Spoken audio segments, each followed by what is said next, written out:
When you think of road trips, you tend to think of America really, and you think of driving vast distances in a big gas-guzzling V8, which is all well and good and very enjoyable. I've done it a few times. This is certainly not a gas-guzzling V8. This is a different kind of car for a different kind of road trip.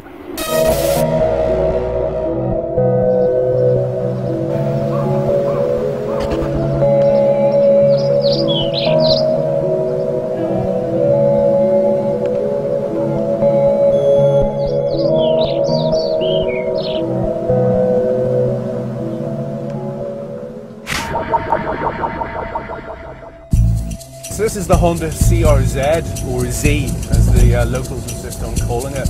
A sporty coupe, that's a hybrid. It's the car that I guess car enthusiasts have been waiting for, rather than being made to drive a car that looks like a kind of little spaceship or a really boring looking hatchback. Finally we have hybrid technology wrapped up in a shape. That's quite interesting.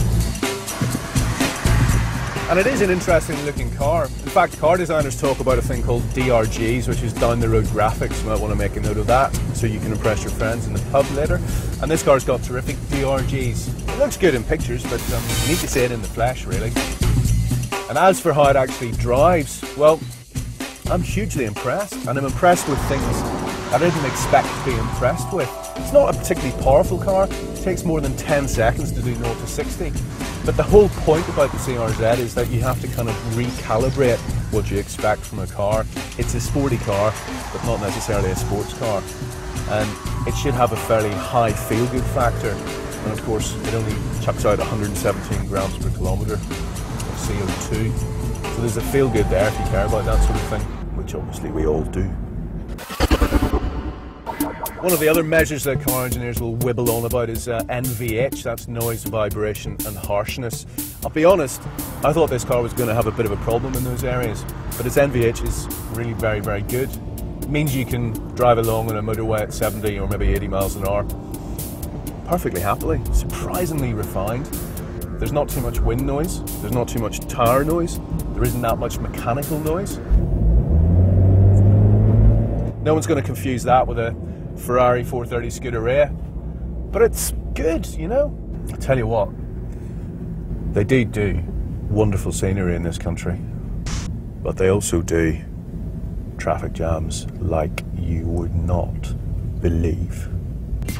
I think new head-spinningly painful places of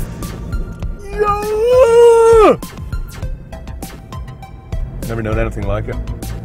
Not even on the M25. But you don't get this sort of stuff on the M25, do you? It doesn't look like this around Rickmansworth.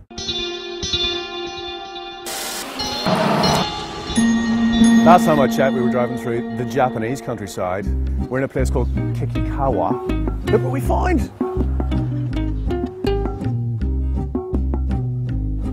Some 1930s Ford hot rod. All manner of knackered old tip there. And then weird pink Japanese van. That's what I love. Weird random discoveries like that.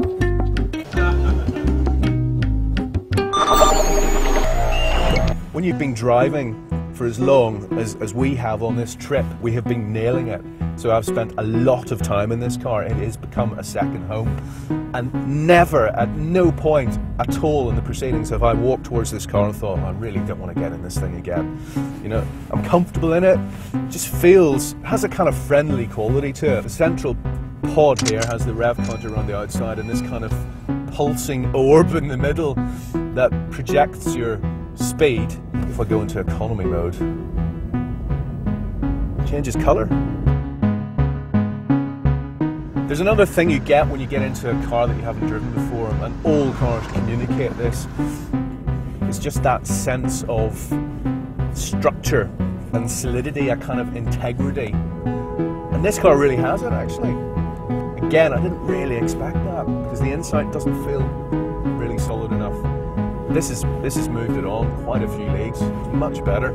It feels like a really well-resolved, solidly engineered little car. We must have done close to 2,000 kilometres driving in the last 3 or 4 days. it does turn heads, and it does kind of fit in this country. You see a lot of stuff over here that we don't get in Europe, and the CRZ does cut something of a dash.